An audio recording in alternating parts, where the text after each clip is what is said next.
You know, I've been talking, well, I've been obsessing on this Iraq horror that just, thanks to the Bush killers, the Bush crime family, it just seemingly has no end. And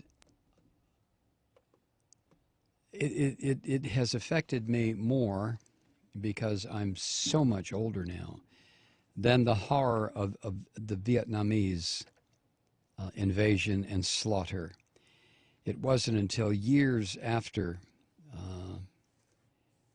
that horror ended that I was able to get a grip on the reality of what occurred in Southeast Asia in the from the late 50s to the mid 70s. But the situation in the Middle East is to me just a horror that seems to have no end. And again, so much of it, if not all of it, is has part of its roots in religious hatred. Whether it's Shia or Sunni or Alawite or Jewish or Christian or Maronite or all the different various permutations of these three Abrahamic religions who just seem hell-bent on destroying each other. Now, there is a political element also, and I'm sure people much smarter than me, where it concerns international relations, would be able to discount the religious part of it. Well, maybe not, and focus primarily on the political. But to me, it's all wrapped up together, and that's the reason it is insoluble. As far as again, to sound so negative and so pessimistic is it even irritates me to hear myself say that. But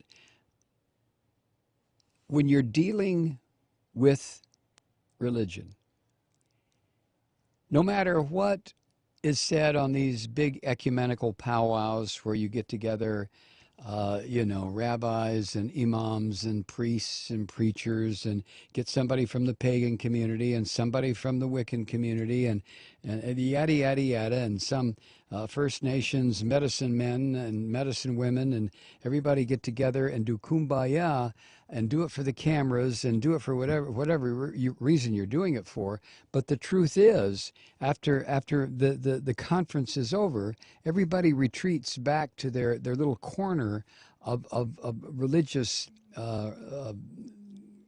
superstition and utterly convinced still that their religion is the correct one and yours is all wrong.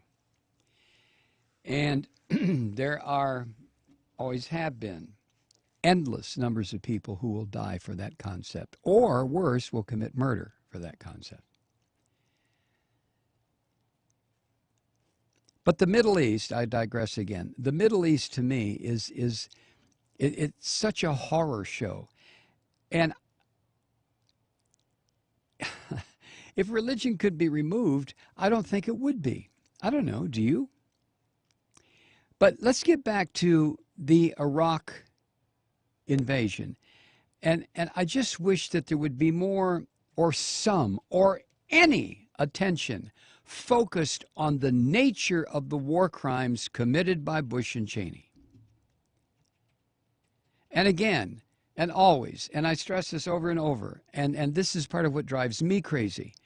We made the determination at the end of World War II that the war crimes committed by the Nazis and by the Japanese were of such horrific nature that we hanged the leaders of both of those countries. Some of them we condemned to life forever in prison. Some committed suicide, whatever. But at the end of the Nuremberg war crimes trials, which took, 2 or 3 years, at the end of those trials, conclusions were made. International law was written. And what Cheney and Bush did in Iraq was a prima facie evidence of committing what Justice Jackson said was the worst crime that could be committed. the invasion of another country. So the architects of that invasion, the second invasion of Iraq, the architects of that invasion, this cadre of warmongering, filthy, stinking, anti-life neocons and conservative Christians and Likudniks, all of these people who operate in the United States and determine foreign policy, here they come again. And the stinking, useless media that we have in this country keep dragging out the same people. Paul Bremer, Paul Wolfowitz, even Tony Blair is coming out of his crypt.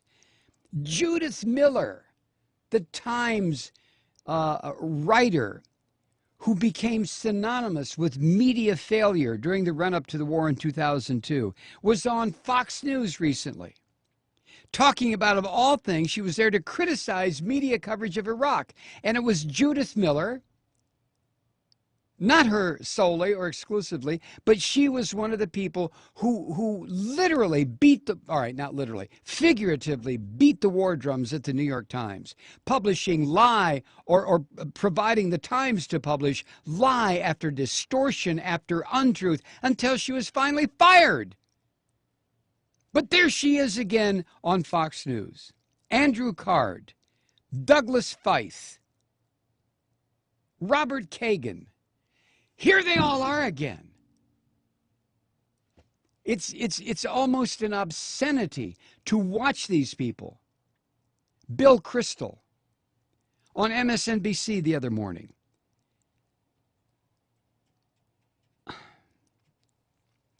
Now, James Fallows, an Atlantic magazine correspondent and author of the book Blind into Baghdad, who never gets invited on because he's a truth teller. He tweeted the other day, last Friday, quote, "No one who stumped for original Iraq invasion gets to give advice, quote, quote, about disaster now or should even be listened to." Really? And then you have Dick Cheney, who the only person missing so far is the dunce who sat at the top of the heap while all of these war crimes and this mass killing and misery was committed in the name of his administration. And that's this unconscionably stupid George Bush. When are they going to trot him out? When are they going to put him on?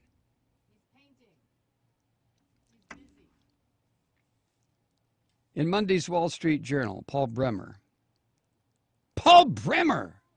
criticized the Obama administration policy in the Middle East and argued that the United States needs to make, quote, a clear commitment to help restabilize Iraq, end quote.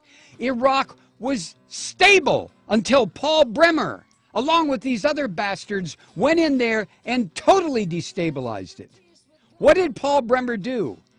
Disband the army, disband the Ba'athist Party, and engineer the execution of Saddam Hussein. And this unconscionable son of a bitch has the nerve to write an editorial, and the Wall Street Journal has the guts to publish it, where he's talking about what Obama needs to do to restabilize Iraq.